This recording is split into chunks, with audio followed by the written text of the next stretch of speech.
Baba Sports Stadium ha adwene enra you pictures bebre eba bontena na yenya ye kan wasem se arrangers se me no kase stadium no games enkoso ntino ama aye basa no but anopemedin kobo kakra yes mawura mo NSA National Sports Authority omo Baba Sports Stadium na omo kire se JHS for no enam so the ejo mutuma bi de enso ho yes JHS for no ejo mutuma bi ho but omo gusu a omo eye niema ho nom but em say nipa this video never bonchen no enam say neseka take further investigations na fe okope mu nchemu but me ko ba mo dem am say omo ye maintenance omo ye nsiesie ho enti omo gusu omo esiesie nti Baba Sports Stadium no ebesan so de afa no tuma pefra na fe etima bo ama bibia ere enso etima ere enso etima koso ya ye de ehun nsam no ede emamutew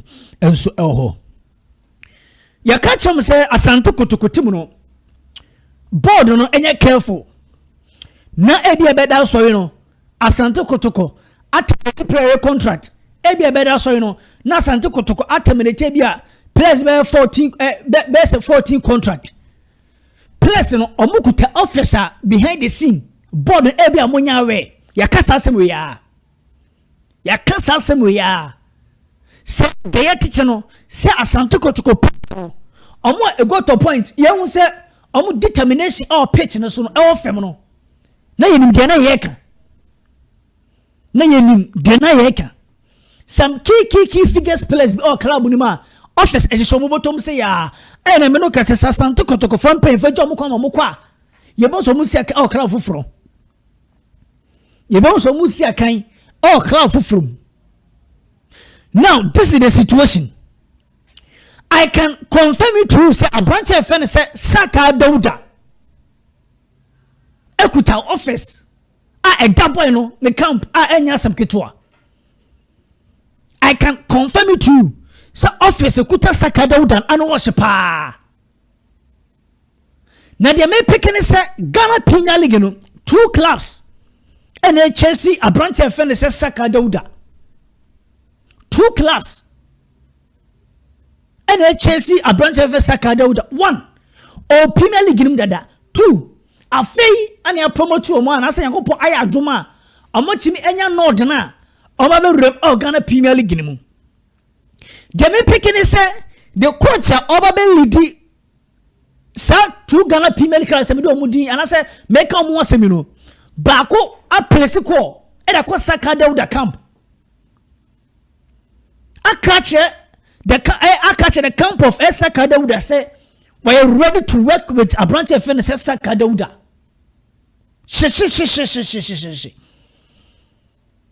We are exclusive from the MO. Coach any abre. O percent league ye be chassis. O timi je Eco Africa. On percent league be boy ye be wie na bia ni position on the league no. E daja be bia enye. E da danger zone. So I started with recruitment. Some recruitment no messing with some key figure players. Omo munim tawi nim, omo league no munim ye. Enti eno ye Saka de a abatewa ye de eno so ema mo eho. Baba Yaya the latest player. I can confirm it to you. Say ono so no 2 Ghana Premier League clubs and so monitor situation. But make me the say again stars coach your friend say Samuel Bodu are willing to work with a branch here your friend say Baba Yaya of Asante Kotoko. And I'm not say Baba contract ebewu I guess here yere e dey enemy Baba contract ebewu the I guess here e dey enemy enche ye ba be romi. Enti se Asante Kotoko fon pay for so bibia omunye ne ntam. But be sure say Baba so performance the mercy level no ebia board nan kasa be decide and I say Baba ya nan kasa be the decide but for now again stars and I take lead no to sign a branch of friend say Baba na fi etima boa atapoku the CEO they me picking so also happy say Baba ya our club friend say Diana because Diana decision somebody ever league me omo mani nko west no in fact I say yan fe no nsi for test again after be fa league ni de kwa ebe surprising ko for pa enti eno the latest update ya efi baba ya camp enso ebe don nsam no e di enomton na me ko has na fe first exclusive with Sambra and me no kase ma be catch on say Nations FC epe coach Frimpong Manso any hobby and Nations epe coach Ansu folk enso epe coach me be on this platform the chairman say has anafe ore fan say coach Abaka Watara massive U10 ebetima ye adwuma entina Christopher any e onkomo be Christopher any na me no kase no positive awie 3 years contract was signing entina to go after the prefer say oni ore fan say coach Abaka Watara be ye adwuma e has bio and I'm paying I can confirm it to you say ora your friend say coach Abaka Watara any bobo kwa friend say Nations FC 95% done 95% done for coach your friend say Abaka Watara Jame picking say oni nana yawo amankwa awa say ram e Nations akokwa adwuma oni nana yawo amankwa abe say ram e Nations asa akokwa adwuma we a latest update aba yedi emamo mebe kan Hamza ana fe mawuli wa move bi arechemo die abante fe se mawuli wa move to Sewelele United off mebe catch Ijija clubs ni bi start follow abante fe se mawuli wa e ho ene the next destination for abante fe se wa ene me confirm the amount say Hamza abuna ketem akwakopi mo South Africa akwakoye for Sewelele United trials efa dia echiredi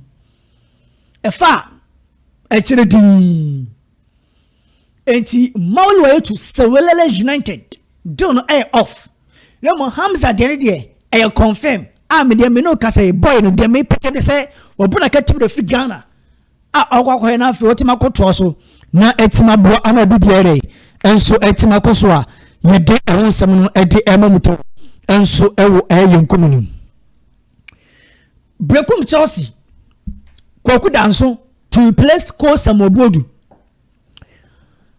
don't know 90%. Yes we friends Poku danso don't know 90% to Brekum Chelsea na de tienie de me pekene sa what do atom paying for me say we friends Obet Ansu ana for the goalkeepers coach Adama club e friends Brekum Chelsea yura Poku danso e de atom paying for me say opese o maintain paying for we so temie opese o maintain sa confirm o mo me do mu de atoja no no mun de na de ene pesa ka de maketua bi na fi owura no enso etima sign na fi aboa ma bibia ire enso etima koswe Poku danso de a ye de ehonsam no e de emam enso eho Kofi agbasi ma former has denser matches and no cause former player de me picking say also Johnny Posity yes de me picking say no so dey Johnny Posity na fi ono so akwakoto so na etima bo ama bibia dey enso etibe akokama ye de ehonsam no e de emam enso eho to rieko abate fa na say Kwame Poku dey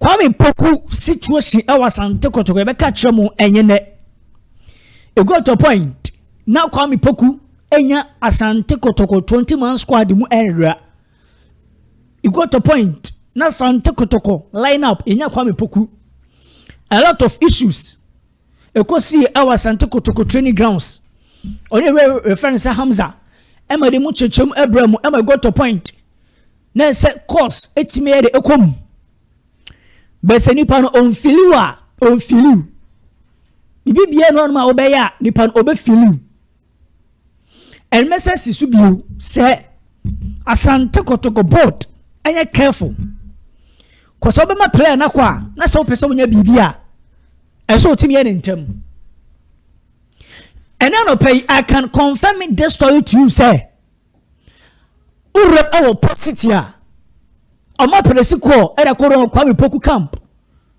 omo enquiries about a branch of Kwame Poku Bay.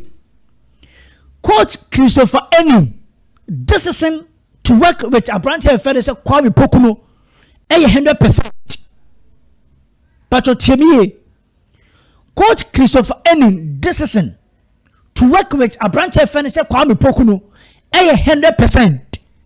And I'm going to say what policy call at the room of Kwame Poku camper. Why enquiries to see se Kwame Poku bejiatum no baba ye adwuma no e dem positive wabra ukosha Asante Kotoko na fo mon komode no anko e na bia opeso free club ni ma the positive e the next destination e de ma abranche fese Kwame Poku a ye de eho so nsem no enso e de ema mutew e ho no ma enya asem ketwa e de na stars nyankopon afefie. Yes, I can confirm this story. Se nyankopon ide afefie Kako Samobodu, again, supporters. They were not happy. Sa amone Samobodu be ye juma club on him.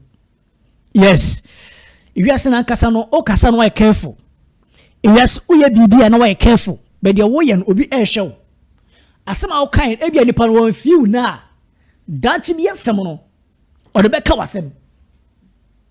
Touch it, Timio. If you are uye debi, I know I careful.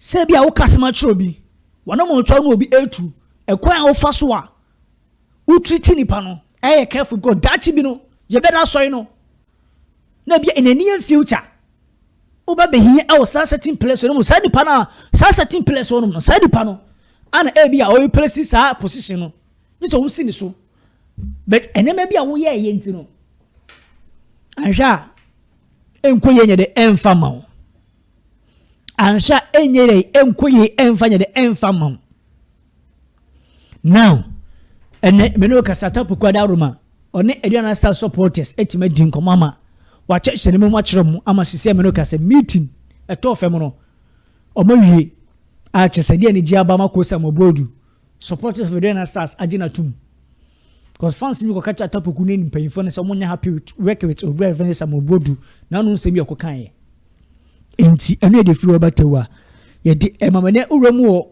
ag mo so a kuma city mu a don't forget say chairman soro share the pass and Asante Kotoko supporters pass management pass CEO no se omomra na afemra mehia na omudi djuma no ema bibia nye de enkoso kama enti omewese ne omudi ye betuye na fi the next league bebe chase Asante Kotoko supporters ene mo betima ya boa na fi supporters enso aba stadium no omoso tima na fi eresha club na munyam na fi ama bibia de enso etima koye abanta fence Harry Ansu ekopiem ewo Zimbabwe ewo Scotland FC.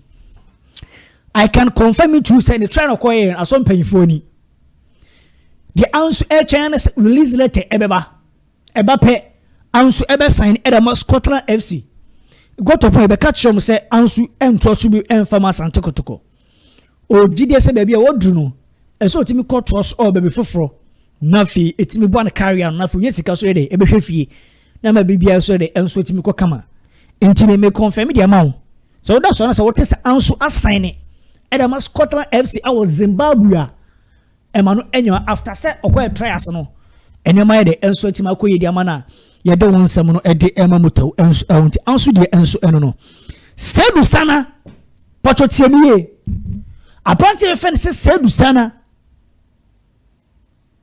the me picking say also a part of the names that Asante Kotoko listen so me so tiemiye we are part of the lesser at that Asante Kotoko table so the me picking say the camp of Seidu Saana has started enquiries Asante Kotoko but so monte ya me confirm the amount say we are part of Asante Kotoko wish list our transfer commonim enfifi won no some place ni bi ento so abante first Prince Bedu office eda ho office in emu odu pa Jame picking say Seidu Saana bow to Asante Kotoko no men tonchene.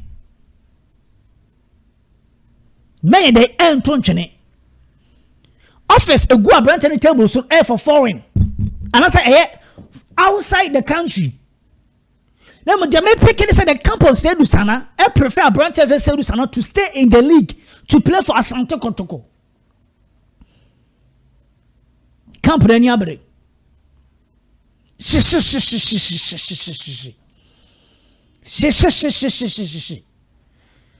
Ah, you so by said in my day. It was your console. Oh, who be Joe? Mr. Stanley Menzo. Ready to work with Joe and with a branch of Peter Miduakwa. My catcher saw Penino as at the camp of South two pillars to Edin Como for them to stay. No Mr. or Butaibia the Edemomo. Ah, open the person or build a team around this place. Akatu, Medebeba. There is two players and Okwana Hamza. Open assistant youth, and I say, hey, you team head coach. I recommend you know. Say start two players be the obey him more club nim. Hamza recommendation to Asante Kotoko Delta of football no. Two players. Edi ewom. Baku e mfura baku e defender. O winga kwa menka winga mpo. A chese enya sam keto ye de won sam no edi emam to e ti Seidu Saana nkom se men to ntwene. Kofi Tompo nkom makachro. Ye we say na mabesi akom so ba don't forget to subscribe na fi unso ade unso otimase. All right, yama obibia kwa ba pio enfamra eye say obe network as usual me so ba don't forget say obe subscribe na fi unso otimase na ode amonwa na fonwa etimi ahye jumedie ni bi ena no pay ye the exclusive ebobo ano no enso ereba be som na fe ne nyina no yetimi ahye ama bibia re enso etimi ayefan Asante Kotoko latest update ewa ha Mr. Stanley Manzo, yes, the latest ah chese enya sem kitwa na matese obi busa say Manzo a coach and I say where the director of football for now the Jumedi na wodi no odi as a coach what I say and don't forget say Asante Kotoko transfer and also ne ho bebo mu ye pa because yenim say transfer den ka coaches and what I say especially mpempina na coaches nanka director of football na de amonitania ma ewo chire but enameno ka say Asante Kotoko board no the power executor mutino yura ye fenester Mr. Stanley Menzo a part of the recruitment and paying for ever for the next season ahead of Ghana Premier League and also edenti Menzo a part and enameno ka say Asante Kotoko enya appointing one coach and farmer club no into na double as a coach. That is why I can videos here. And can say coach e baba ye juma e scared e monitor situation no. But enameno ka say dan de be catch am say yura Mr. Stanley Manzo I monitor some players be videos. But asem na make so what am see pa. We monitor some players be videos. So you could call say be am free ba no or double as a director of football and or double as a coach. The new coach ebeba. But Mr. Menzo double was our position when na if you say what say or say the new coach ever fed Jumana Fe on so day and so it's mind quicker ye de e won sam no e de e mamo orientation should be once that papa Mr. Laba was saying we are policy for I don't think say orientation this should be periodically I just say I can see I am on TV or bless no how much it na e idea e ha really pa independent formal orientation and very I mean good I'm watching you share a kwanya na informations from Kotoko about no na amod yi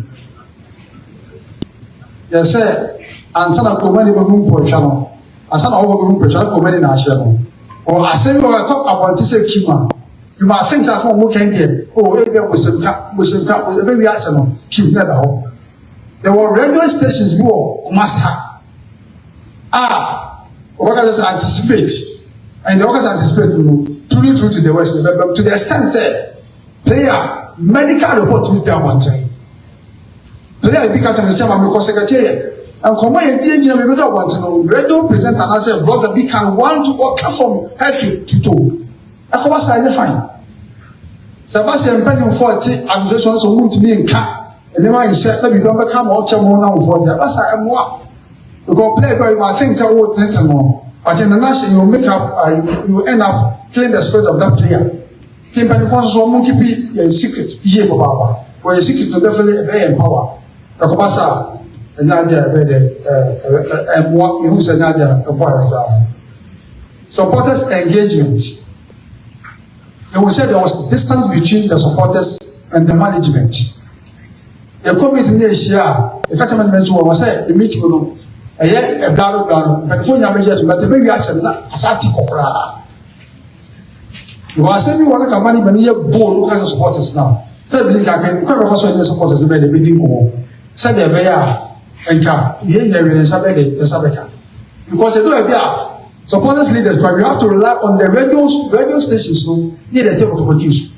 Then can be behind say, what I say, players must radio from the company and money out 20% computer, 30%, 100%, over transit player 9. The radio from Panya for missing supporters. That's also not much. You can any better. I didn't call about the Papa, but you don't give us the information. Suppose I am more. The benefit almost something I don't know. Almost everyone, more about no money, but almost everyone I think said a better word about Uncle infrastructure. Uncle Adako Judge. I didn't I said this season you told all the league centers. May bought Tuba Park, you bought it because of said a hop and a FA president the a war. You better go Tuba Park, yet me go Adako Judge. Okotama New Town, I say New Kaku study war, I also have Vision FC support war. Then I call and so the talk of my festival because I will see Papa. To my family who graduated and festival. They are not that which be given a facelift. The main stanza, I think a bit more release a war, apart from any hard to fall. That can a bit more our holiday. They are called away that into the Kotoko. You go into about Marcia, a national sponsor in the Bagobono. But the police for 200 train member to the mayor about it, they won't mean but a yard of Jachi, not a who's in the back, so I don't know, senior, so what I could have maybe. The Bassa will not be intimidated. But then remember, not what the Cockos will do, now what I hit him over a hotel. Now that's attack supporters. Only so what must to me, Bendy about me in the shop. Just send me for Baba said, then I stand for Adako Jachi, and then dress to change the rules, washrooms, everything. Now, you're more than oh, I has a number of barrier and you too. But other things here, one while. But why be a car we are a company from or more year either a year free. The about marketing and promotion. At a point in time, the management government is over. I plan here to support us. Bobo Bana or promotion credit. All back a bit in business at the Kotoko Mass. Yes, and one of promotions not a magazine. The best temper for I remember said. So, you, young people games. I have quite now one day we have to forgive one. I think say you require the fast. That time any house, but when they might go you. But yet, you go, you will do a baby, a baby goo, a very posted man. A boama, give to me a day. A year, I might be one day, a good. The best said, I'm penning for and fast as you and you. Yeah, baby, a place later on. And we say, about the door. So by a hand down, we don't buy muscle by ourselves, and they say to settle that big war. Which are what your car is not fun to go to Debbie. And although they did also. The best has been for reviews, I don't know. They are coming good here. Play the but it's come from 100. But 100 of every home. The Cocomas and the salary and Ansu or 5 is of the minimum bonus. And it's a government more matches. They are craving. It's a best temple for some of your own swinging. And then termination of contracts. There are some players among us who the way a better to contract. Here you know, come, say, a better your contract. Ye make it an appeal. Sancho has a council. Ye make it an appeal. Say, yes, any place between Kumapa, yet since my place in the Capra chain and penny for them. So I said, was a man to talk about contract again, but you and the money more you anchor you. And we call and grandma, one of the training.